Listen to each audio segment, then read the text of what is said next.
Hello, everyone. Hope you're well. Australia winning at Sydney by 6 wickets. Australia's target was 160, just around 160.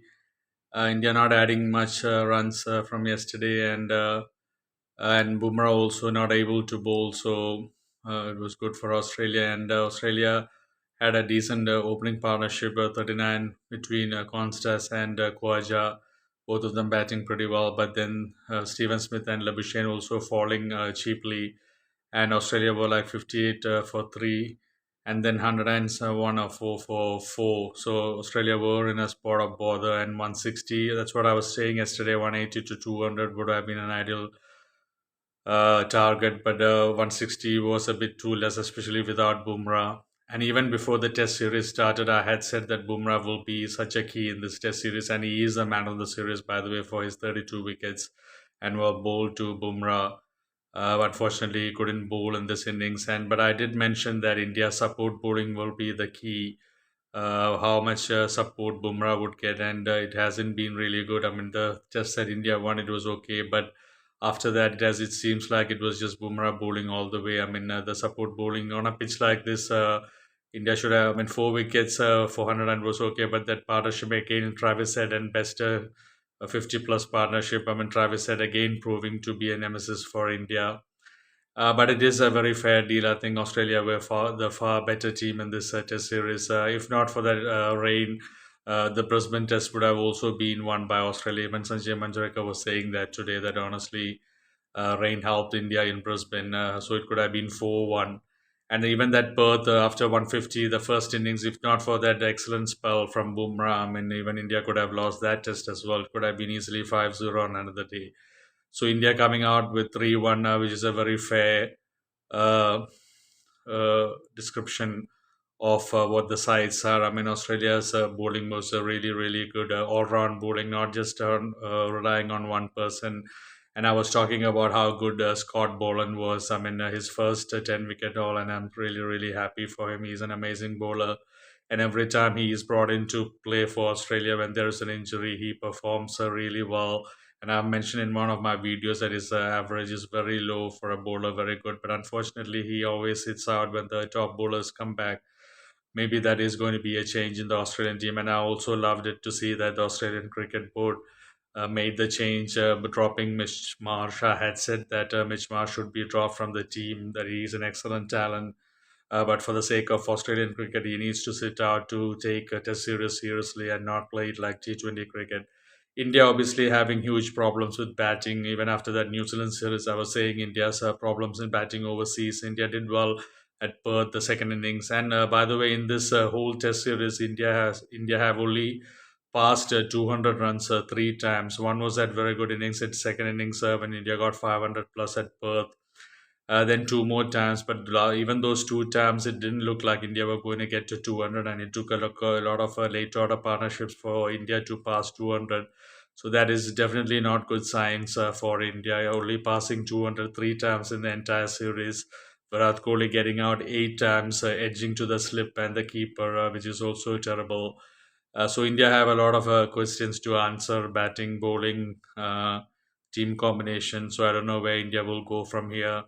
Anyway, Australia have made it into the finals of the World Test Championship, and that is a fitting final. South Africa versus Australia. I remember when I was young in the 90s, Australia and South Africa were the two powerhouses of Test cricket and one day cricket as well. And they were unofficially the number one, number two team. Shane Warne, obviously, sorry, Australia with Shane Warne and McGrath, all the great batsmen were always Test number one, and South Africa were always kind of second, Test number two. But now with the World Test Championship, it's good. It's officially played, and South Africa and Australia playing the finals would be just amazing. I'm sure it's at Lords. And India, well done to Bumrah. Obviously, Jaiswal was very good with that 161 at Perth, and also a few other 84 in that last match, Melbourne. And he did show that he's a great talent. I was looking forward to seeing how he would bat in Australian conditions, and he was good. Rishabh Pant was also very good in this test, getting 100 runs. He did throw away his wicket like his natural game, but he can probably fix it. And he was good. And Nitish Reddy was also a big find for India, really batting well. And those three were the real picks for India from this series. A lot of Rahul was also good. I mean, he's one of the top five scorers in the series without anyone noticing. So Rahul, even though he didn't get 100, he also did well. But otherwise, a lot of questions for India to answer, and Australia are really looking good. All the changes that they have brought have been really bringing good results. Constance seems to be a batsman for the future. Let's see how he goes. Smith getting back into form, getting a couple of centuries. Labuschagne batting well. Khwaja probably a little more to go. But Mitch Marsh, who has been struggling, was put out, and Bester came and performed. Scott Boland came and performed. So Australia, every time they bring someone into the team, they have a really good test. I mean, T20s one day as India can probably have two, three sides, but that is the problem. When it comes to real test cricket, I don't think India have the resources that people think India have. I mean, it has been found wanting in this series as well. T20s, sure, India can produce three or four, but T20s, anyone can play T20s. But Test cricket, that is the problem. I mean, I'm talking about Virat Kohli edging those eight balls, edging out eight times to the slip and keeper. It's hard for me to relate because I've only hitched like two or three times in my entire life to the slip cordon. But on Indian pitches, those balls you can run down the third man, etc. It doesn't take an edge. But on pitches where the ball seams or moves, you have to have a lot of discipline and you have to really have footwork. Also, is a big thing. You can't just poke at the ball and expect to survive. So that is a terrible thing. I don't know what is going to happen to Virat Kohli's Test future. Maybe he will retire or something will happen. Anyway, this Test series was has been fascinating. Excellent advertisement for Test cricket. The record crowd at Melbourne, and I think even at SCG it's a record. And for the whole Test series, I think it's a world record. I'm not sure about it, but it has been amazing from the day one at Perth to now. Just sad that Brisbane rain spoiled Brisbane sport, but whatever time was allowed, Brisbane Test match was also exciting, even though it ended in a draw. But this Test series was absolutely exciting, bat and ball, and challenging wickets. There wasn't any pitch that was easy to bat, so that is a welcome sign. I mean, Test cricket is all about challenging wickets, and it was just beautiful to see.